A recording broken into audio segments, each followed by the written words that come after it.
Et on t'emmène dans une nouvelle vidéo aujourd'hui avec notre arrivée à Monemvasia. Monemvasia est une cité médiévale fortifiée située sur la côte sud-est du Péloponnèse, dans le département de Laconie en Grèce. Elle est construite sur un rocher que tu vois ici, isolé en bord de mer, relié au continent par un étroit tombolo, ce qui lui donne une allure spectaculaire et défensive. J'avoue que quand on arrive ici, c'est plutôt impressionnant.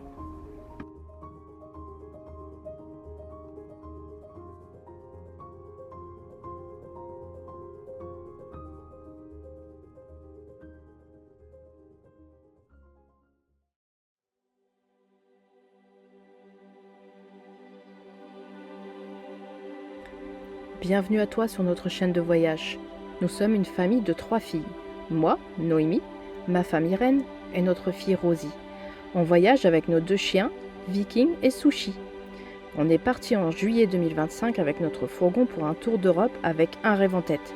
Découvrir le plus de choses possibles et te les partager aussi à travers notre contenu, que ce soit dans des décors de rêve ou dans nos galères. Abonne-toi pour découvrir tout ceci à nos côtés. Merci de nous aider à poursuivre notre passion en nous donnant de la visibilité.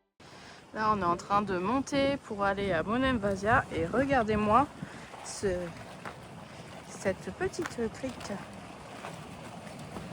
avec de quoi se baigner. L'été, ça doit être fantastique ici.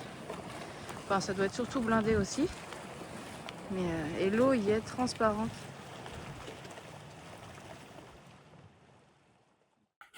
Donc on arrive à l'entrée de la ville fortifiée de Monemvasia et avec le rocher comme ça. Et la porte, il y a un petit côté Mont-Saint-Michel, hein, je trouve. Fondée au VIe siècle par des habitants fuyant les invasions, Monemvasia devint rapidement un important centre commercial et maritime pendant l'Empire byzantin grâce à sa position stratégique sur les routes maritimes de la mer Égée. Son nom signifie littéralement « unique entrée », en référence à l'accès unique à la ville par le tombolo. La cité a connu des périodes sous domination byzantine, franque, vénitienne, puis ottomane, avant d'être intégrée à l'État grec au XIXe siècle.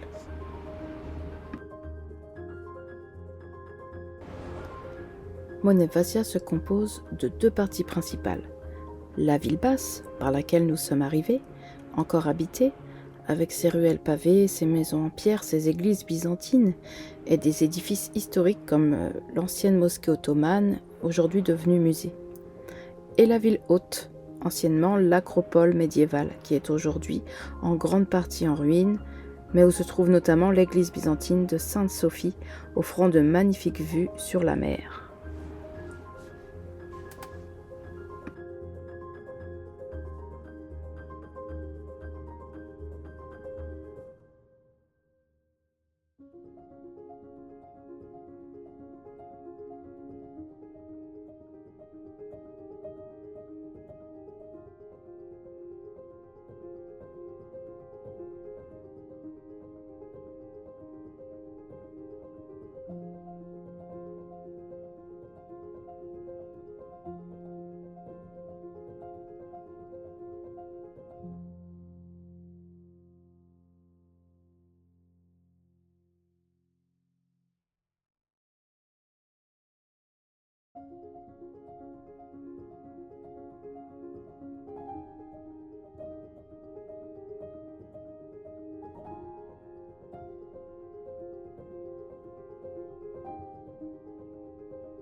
Monemvasia est une cité médiévale unique en Grèce, souvent surnommée le Gibraltar de l'Est, connue pour son emplacement spectaculaire, son histoire riche et sa beauté architecturale.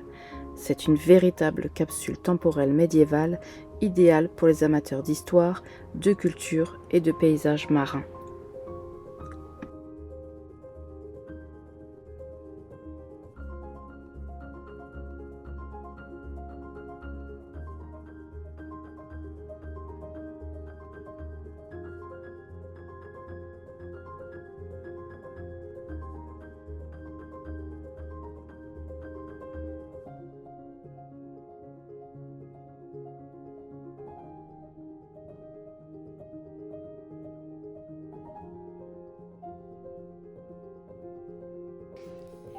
les petits yeux qui pleurent.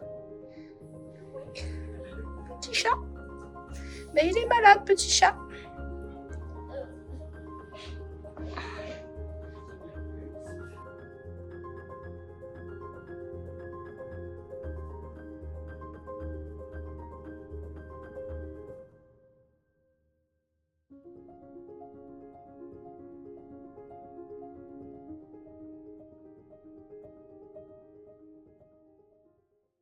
Petit bilan de notre visite à Monem Vasia, on a bien aimé, c'est vraiment mignon. Je le conseille de le faire hors saison, parce que là il y avait quand même des quarts de touristes qui sont venus, mais ça reste praticable. J'imagine pas l'été, et c'est vrai qu'en s'y promenant, j'ai raison, ça fait un peu Mont-Saint-Michel version grecque. Donc surtout, à faire hors saison. Ah oui, à faire hors saison, ouais, non, on est d'accord. Ouais, je pense que là, il y avait c'est déjà du monde, blindé. mais en pleine saison, ça devait être... On a quand même la petite déception que il y a beaucoup de restaurants de fermés, donc on n'a pas pu manger sur place. C'est dommage. Ça, c'est dommage. Mais bon, au moins on a vu le village, quoi. C'est agréable, et puis c'est un havre de paix, ça fait un peu comme Aéropolis, et un petit village en pierre Rosie, t'as bien aimé? qui a été restauré, tout ça. J'ai bien aimé. C'était joli. Oui. Ouais, c'était très joli. Nous reprenons la route en repartant de Monem Vasia, donc, en se disant qu'on va trouver un spot. Et pour trouver un spot en bord de mer, il faut souvent repasser par la montagne. C'est ce qu'on a fait ici. Petite chapelle, en pleine montagne. Il y a de la place là pour notre fourgon. On va se faire chasser. Ah, qui va venir nous chasser ici? Tu crois vraiment que la police va venir nous voir ici? La police, non. Non, mais les locaux, ouais. On est en pleine montagne en plus. C'est la mer. Ah oui. Ah bah en plus on n'est pas loin de la mer. Ah la vache, c'est incroyable la vue. Avec les nuages là qui descendent très bas. Ouais, quand on dit qu'on est vraiment entre monts et montagnes, entre monts et mer. Monts et merveilles aussi, oui. Incroyable. Bon bah voilà, hein, je crois qu'on a trouvé notre spot pour la nuit.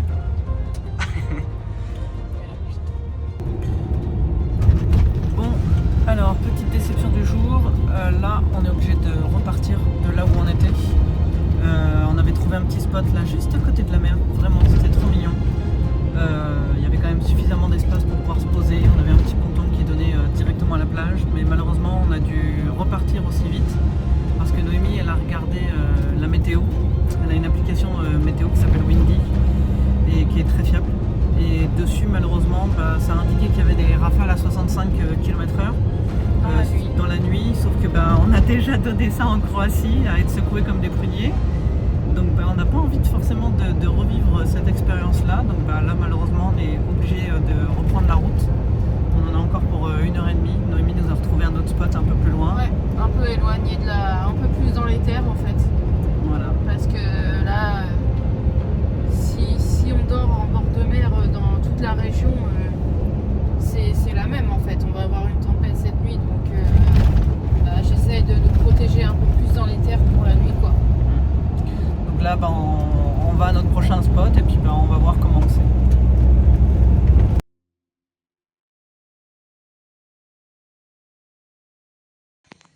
Bah alors mon cœur, tu es déjà fatigué? Eh oui, on est vendredi soir. Ah, c'est le week-end. Voilà.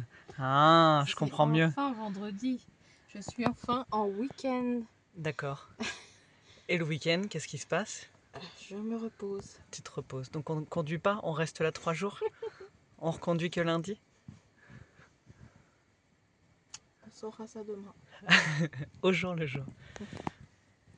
Tu dors bien, mon cœur?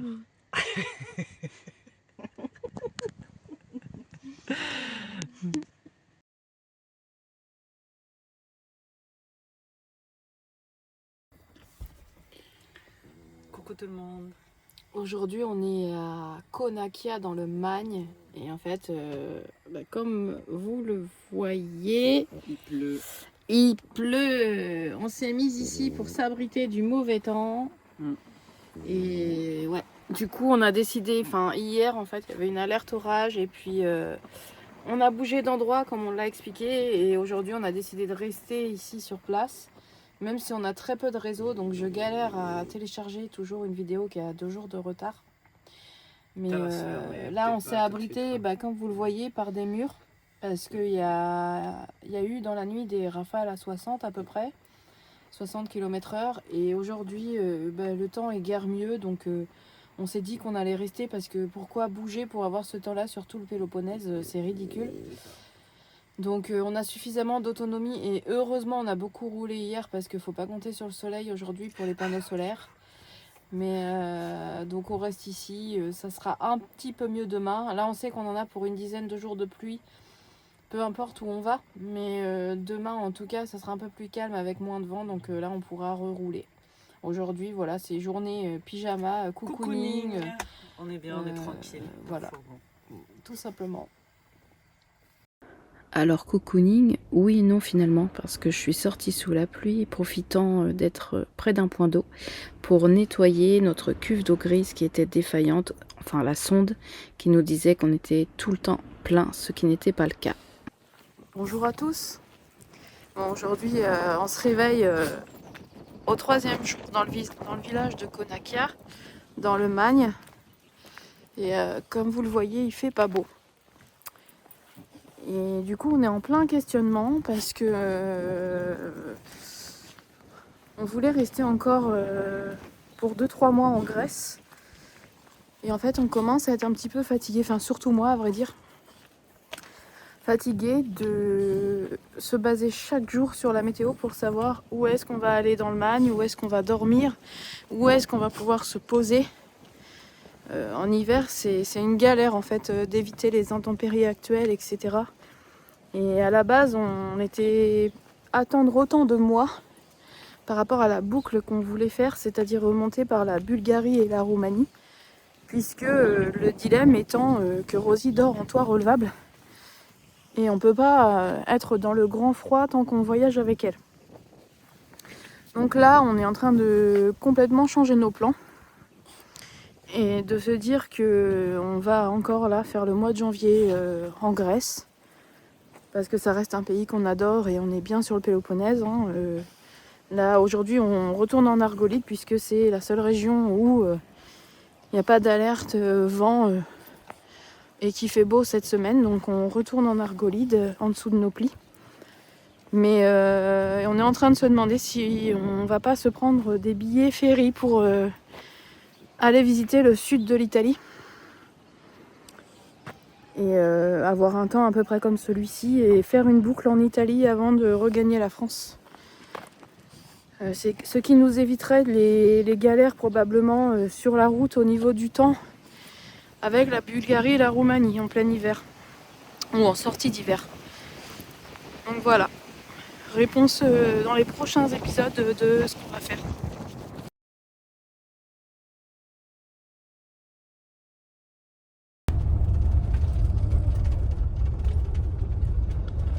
On arrive tout doucement L'eau est belle. sur notre aire. Ouais. Sur notre aire, sur notre spot. Sur notre spot. C'est pas une aire, c'est un Mais espace. la rue est assez étroite, faut pas qu'on rencontre quelqu'un. Mais en tout cas, voilà, on y arrive tout doucement mais sûrement. Au loin, on voit là où on va être.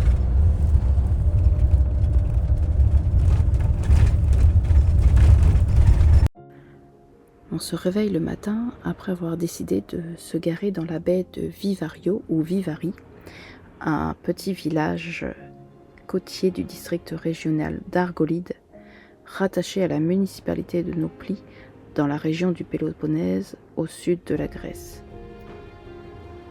C'est un petit village de pêcheurs de 250 habitants où on ressent vraiment une atmosphère authentique grecque. Le port est animé de bateaux de pêche traditionnels et bordé de tavernes servant des fruits de mer, mais à cette époque, tout était fermé et mis à part quelques pêcheurs, le village était plutôt mort.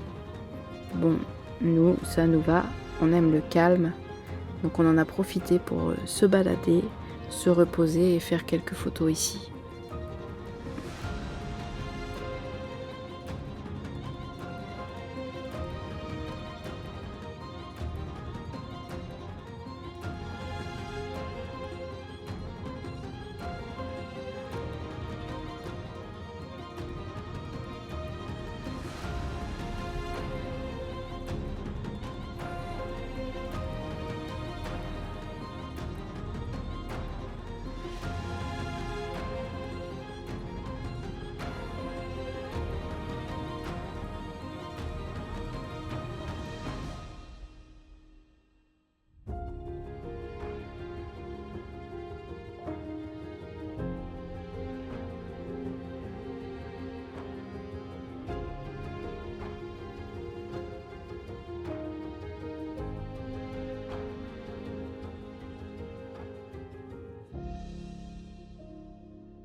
Alors aujourd'hui, c'est au petit matin qu'on se réveille à Vivario, donc en Argolide, en dessous de Nauplie sur la côte. On est garé juste là-bas. Et on a dormi vraiment au bord de l'eau dans une petite baie. Le temps n'est pas encore foufou. Bon, il y a 13 degrés. Et on est remonté en Argolide. On continue de descendre là vraiment sur la pointe parce que ça prévoit quelques jours de beau et de vraiment étonnamment chaud. Ça va monter à 18-19, donc on ne dit pas non. Dans l'immédiat, on reste dans cette région-là et on explore un peu plus la pointe encore parce qu'on est à la recherche du soleil. Donc voilà, on continue de descendre et normalement, on va visiter une petite grotte cet après-midi. On voit très bien en remontant de ce petit village que en plein été, c'est pareil, ça doit être rempli de touristes. Mais là, mis à part certains pêcheurs, il n'y a personne.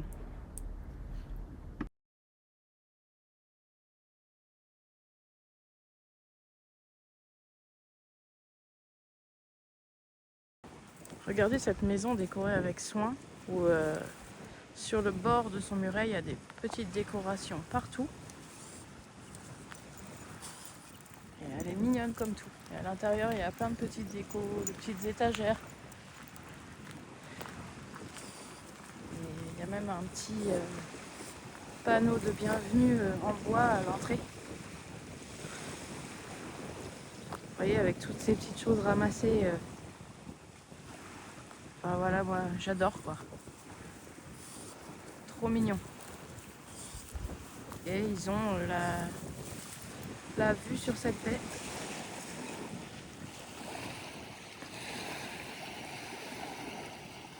Voilà, chaque matin tu te lèves avec ça. Je pense qu'il y a pire. En partant remplissage de l'eau, il faut savoir que sur le Péloponnèse, vous trouverez souvent de l'eau de source au pied des églises orthodoxes. En France, c'est connu pour être aux abords de cimetières. Le cimetière est juste derrière. Ouais, il y a un cimetière derrière, mais des fois les cimetières sont complètement espacés des villages, voire un peu à l'écart des villages. Et par contre, souvent, on a eu accès à l'eau courante aux abords des églises sur le Péloponnèse. Voilà, c'est toujours bon de le savoir. Soit on prend l'eau ici, soit on prend de l'eau de source.